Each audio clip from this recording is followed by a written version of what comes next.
जय माता दी दोस्तों, तपोभूमि क्लासेस पर मैं अवधेश भदौरिया आप सभी का स्वागत करता हूं। आज का वीडियो लेक्चर हर आंदोलनकारी के लिए बेहद महत्वपूर्ण है और इस वीडियो लेक्चर को आपको हर जगह फैलाना है। 4 सितंबर 2020 को हम सभी ने भोपाल में लाठियां खाई, आपके शिक्षकों, आपकी बहनों ने गिरफ्तारियां दी, लेकिन सरकार आज हमारे इस आंदोलन के दमन के लिए 4700 पदों का एक झुंझुना देने की तैयारी में है। क्या पुलिस भर्ती केवल 4700 पदों पर होनी चाहिए या फिर इसके कितने पद रिक्त हैं, आज इसकी डिटेल जानकारी इस वीडियो के माध्यम से मैं आपको दूंगा। चूंकि इस आंदोलन में युवा वर्ग सम्मिलित है, शिक्षित वर्ग सम्मिलित है, तो जब भी आप आंदोलन की बात करते हैं आपके पास एक जानकारी होनी चाहिए और वो जानकारी मुहैया कराना मेरा कर्तव्य है। तो मैं यहां पर शुरुआत करता हूं। पहले तो मैं बता देना चाहता हूं कि कितने पदों पर वैकेंसी सरकार लेकर आने वाली है। तो यहां पर स्टार्ट करते हैं। एमपी पुलिस की वैकेंसी की बात करें तो एमपी पुलिस में कांस्टेबल के 4700 पदों पर वैकेंसी लाना चाहती है सरकार और एमपी एसआई के लगभग 1700 पदों पर वैकेंसी लाना चाहती है। लेकिन क्या इतने पद पर्याप्त हैं? क्या इतने पद ही खाली हैं? चलिए इस बारे में हम थोड़ा सा चर्चा आगे बढ़ाते हैं। यहां पर मैं अभी बता दूं, हिंदुस्तान टाइम्स की एक रिपोर्ट है, उसके हिसाब से मध्य प्रदेश में जो पुलिस बल है वो 1 लाख की जनसंख्या पर 112 का है, यानी 1 लाख जनसंख्या पर 112 पुलिस वाले तैनात रहते हैं। लेकिन अगर हम यूनाइटेड नेशन की गाइडलाइन के हिसाब से देखें, एक ऐसे देश के लिए जहां पर क्राइम रेट बिल्कुल जीरो है, केवल और केवल लॉ एंड ऑर्डर की सिचुएशन को संभालने भर के लिए 222 पुलिसकर्मी तैनात होने चाहिए 1 लाख की जनसंख्या पर। 222 पुलिसकर्मी केवल तब जब क्राइम रेट जीरो है। हमारे देश में क्राइम रेट जीरो नहीं है, हमारे देश में क्राइम रेट काफी अधिक है, यानी कि हमको 222 से भी ज्यादा का पुलिस बल चाहिए। लेकिन फिर भी मैं यहां पर एक आंकड़े का अनुमान लगाऊंगा, वो भी 222 को ही लेकर। तो यहां पर हम आगे बढ़ते हैं। देखें, जनसंख्या के आधार पर हम देखते हैं कि कितने पुलिसकर्मियों की हमको जरूरत है। मध्य प्रदेश की जनसंख्या 2011 की जनगणना के हिसाब से 7.33 करोड़ है। जो दशकीय जनसंख्या वृद्धि दर है उसके लिहाज से देखा जाए तो 2020 में ये जनसंख्या 8.5 करोड़ है। 8.5 करोड़ यानी कि 850 लाख। इस हिसाब से अगर देखा जाए वर्तमान में पुलिस बल कितना है, तो वर्तमान में जो पुलिस बल है वो है 1 लाख पर 112। 1 लाख पर 112, तो 850 लाख पर कितना हो जाएगा? 112 का 850 में गुणा कर देंगे तो 95,200 हो जाएगा। 95,200। और जो आधिकारिक आंकड़े हैं वो लगभग 92 और 93 हजार के हैं।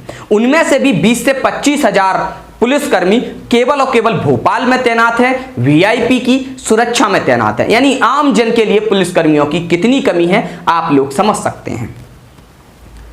अब हम देखें, अगर एक ऐसे देश के लिए यूएन की गाइडलाइन के हिसाब से जहां पर क्राइम रेट जीरो है, केवल और केवल लॉ एंड ऑर्डर की सिचुएशन को संभालने के लिए कितने पुलिसकर्मियों की जरूरत होनी चाहिए, तो 1 लाख पर 222 पुलिसकर्मियों की जरूरत होनी चाहिए। इस हिसाब से 850 लाख पर कितने पुलिसकर्मियों की जरूरत होनी चाहिए? मैंने 850 का 222 में गुणा कर दिया तो मुझे मिला 1,88,700। यानी कि मध्य प्रदेश में अगर क्राइम रेट जीरो है तो हमको 1,88,700 पुलिसकर्मी चाहिए, लेकिन हमारे पास कितने हैं? 95,200। 1,88,000 में से 95,200 घटा देंगे तो हमको मिल जाएगा 93,500। यानी कि हमको 93,500 पुलिसकर्मियों की जरूरत है नॉर्मल सिचुएशन में, अगर हमारे यहाँ क्राइम रेट जीरो है। मुझे पता है, आपको भी पता है, क्राइम रेट हमारे यहाँ जीरो नहीं है, क्राइम रेट बहुत हाई है, इसलिए हमको इससे भी कहीं ज्यादा का आंकड़ा पुलिसकर्मियों का चाहिए। पुलिसकर्मियों पर भी बहुत अत्याचार होते हैं। एक तो उनको तनख्वाह के नाम पर कुछ नहीं दिया जाता, चूंकि दूसरी ओर हम देख रहे हैं कि दुगने पुलिसकर्मियों की जरूरत है, उनसे डबल ड्यूटी करवाई जाती है।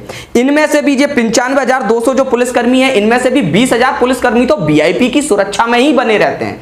तो आम जन को पुलिस की क्या व्यवस्था मिल पा रही है? छोटे छोटी जगहों पर जो चौकियां बनी हैं वहां पर पुलिस कर्मियों की संख्या दहाई के आंकड़े तक भी नहीं है। 5 या 6 पुलिसकर्मी ऐसी ऐसी चौकियां संभालते हैं जिनके अंडर में 50 से 60 हजार की जनसंख्या होती है। ऐसी स्थिति में उनको दबाव में काम करना पड़ता है और साथ ही साथ अतिरिक्त काम करना पड़ता है, जिसका भी उनको वेतनमान नहीं दिया जाता है। साथ ही साथ उनको ऐसा सिखाया जाता है कि आप पुलिस में आए हैं, आपको तो 24 घंटे की ड्यूटी के लिए हमेशा ही तैयार रहना चाहिए। तो इस प्रकार की जो परिस्थितियां, अब यहां पर कोई कहे कि सर 93,500 वैकेंसी एकदम से कैसे भर दी जाए, ठीक है, हम 93,500 वैकेंसी एकदम से नहीं भर पाएंगे, लेकिन जो हम मांग कर रहे हैं ना 15,000 वैकेंसी की, 15,000 वैकेंसी अगर हर साल निकला करेंगी तो 6 साल में ये 93,500 कंप्लीट हो जाएंगी। उसके दौरान जनसंख्या भी बढ़ जाएगी, कुछ लोग रिटायर भी हो जाएंगे। तो 15,000 वैकेंसी अगर हर साल निकला करेंगी तो जो यूएन की गाइडलाइन है उसके हिसाब से जो पुलिस बल होगा वो हमको मिल जाएगा। आज आप देख रहे हैं पुलिस कर्मियों को एक भी दिन की छुट्टी नहीं मिलती, पुलिसकर्मी परेशान है। जब भी वो छुट्टी मांगते हैं तो यही एक बहाना दिया जाता है कि हमारे पास लॉ एंड ऑर्डर की सिचुएशन बहुत खराब है और पुलिस बल कम है, आपको छुट्टी नहीं दी जा सकती। बड़ी बड़ी कंपनियां अपने कर्मचारियों पर अतिरिक्त दबाव ना बने इसलिए हफ्ते में केवल 4 दिन काम लेती हैं, वो भी 4 या 5 घंटे। गूगल जैसी कंपनियां 3-3 दिन का ऑफ देती हैं, साथ ही साथ बोनस देती हैं कि आप जाके घूम आइए ताकि आपके दिमाग पे जो अतिरिक्त लोड है वो कम हो। जब प्राइवेट कंपनियां इस तरीके का काम कर रही हैं तो हम तो सरकार के अंडर में जनसेवा का कार्य कर रहे हैं, तो हमारे लिए इस प्रकार का काम क्यों नहीं होना चाहिए। तो मैं यही मांग करता हूं कि हर साल 15,000 वैकेंसी निकलनी चाहिए और 4700 का जो झुंझुना आप देने वाले हैं उसको हम बिल्कुल भी लेने के लिए तैयार नहीं है। अब आखिरी संदेश, पहले तो इस वीडियो को आपको अधिक से अधिक फैलाना है।